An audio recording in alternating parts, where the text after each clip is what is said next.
Hello, this is Dr. Lara Ervin-Kassab. I am an assistant professor of teacher education at San Jose State University in San Jose, California. And this is just a quick video on how to use streaming videos within the conferencing portion of Canvas using an app called Big Blue Button. So at this moment you can see on my screen I have already clicked on this button over here in the left called Conferences. I have opened up a conference. I created one and now I opened it up, and we're going to go ahead and just join the conference already in session. Prior to this video I uploaded my PowerPoint, and I have a couple quick tips for using video in synchronous conferencing. So for this particular video, we're using the app Big Blue Button. However, these tips also work for things like Zoom or Blackboard or any other Blackboard, that's dating me, any other conferencing software where you're doing a synchronous all at the same time meeting. So just some tips for you to think about is, first and foremost, prepare the presentation and questions that you're going to ask in advance. And in addition to creating a PowerPoint, also think about where you will post questions and how you're going to post those questions and when. So if you look right now at the chat feature over here, you'll see I've already posted the pre-video thinking prompt. So I want to direct my students' attention to the kinds of questions I'm going to be asking as we watch the video. So you'll see here, as we watch this video, think about your own experiences, how the strategy is working, and implications for your future practice. I strongly recommend that when you verbally ask questions, you also post the questions in writing in the chat box. That way you are allowing students to both hear and see the question. This helps students who process visually and students who process auditorily both be able to access your questions with clarity. The second tip is to know what video you really want students to watch and where within that video you're going to get the best leverage for pausing or stopping and having a discussion. So watch your videos in advance. Make up some timestamp questions. So I'm going to click over here for a minute to a Word document and show you for this particular video. I have my timestamp for where I want to pause this particular video. It's a 4-minute video, so I'll be stopping it 3 times. And each time I have the questions that I want to ask. Having them already in a Word document means that I can copy and paste them into the chat here in Big Blue Button without having to take up the time with typing, because that's always kind of a drag on class. The third tip is to consider your class size when determining how you want to actually have students respond to your question. So if you have a class of more than 10 or 15 people, first of all, it's going to be a little crazy managing. For best online practice, research shows that 10 to 15 students in an online course is optimal.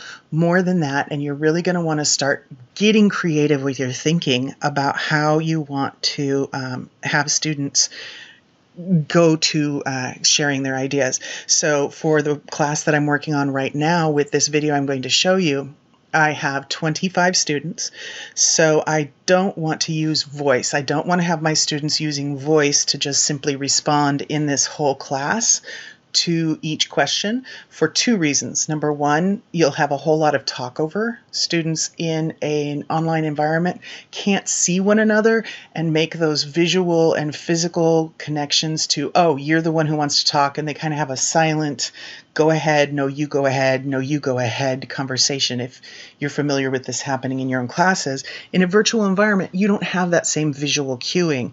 So you'll have a lot of talk over if you have them use voice. The other reason is that the more students who unmute their microphones at the same time, the greater the chances that you're going to have that really awful feedback sound. So if I were to want to use voice, if I had a smaller class, one of the things I would do would be to instruct my students to tab over their name, and when they click on Set Status, they can actually raise their hands. They can also put themselves as away from key. So if they're away, then you won't call on them, obviously. But having them raise their hands, when you click on that, you can see now the little icon next to my name just changed to having a hand raised. Personally, I am visually disabled, and because I have visual issues, I would ask a student in the class to volunteer to be my person who watches for hand raises, because when I get 25 people over here in this list, it's going to be a challenge. This is a pretty small icon, so it'll be a challenge for me to see who is raising their hands. I would probably also then give that person the permission to use their microphone to verbally let me know, hey, X person has a question, X person has an idea, that they would actually be the person who conducts the conversation, kind of having them be a virtual TA. However, because I have 25 students, I'm going to have my students leverage the chat feature here in this particular app. So for each question, I'm going to give them the instruction that they can reflect and then post an idea in chat or a reflection in chat. We can also use the shared notes feature. So for each question, I could post the first question here. So if I take a look at my Word document, my first question is, how does what we're seeing in this video mirror what we do in class? Because we actually use the structure we're about to see in the video in class. If I do this here, then students can add their responses here as well as in the chat feature. So within this shared notes area, they can start some threaded discussions, and it's a little easier to directly respond to each other's posts.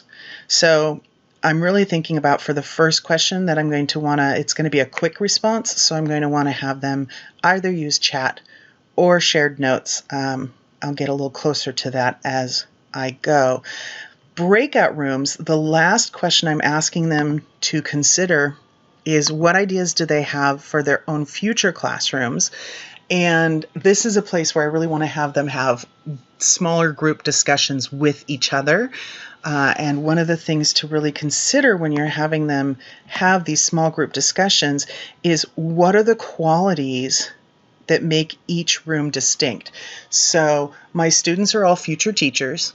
They all have a grade level in mind for when they finish the program, and it may change, but at this moment, when they finish our credentialing program, what grade do they want to teach? So I'm going to actually create my rooms by your preferred grade that you'd like to teach. So when I finish the video and ask them to think about taking this to practice and having them get into discussion rooms, I'll make those rooms by grade levels.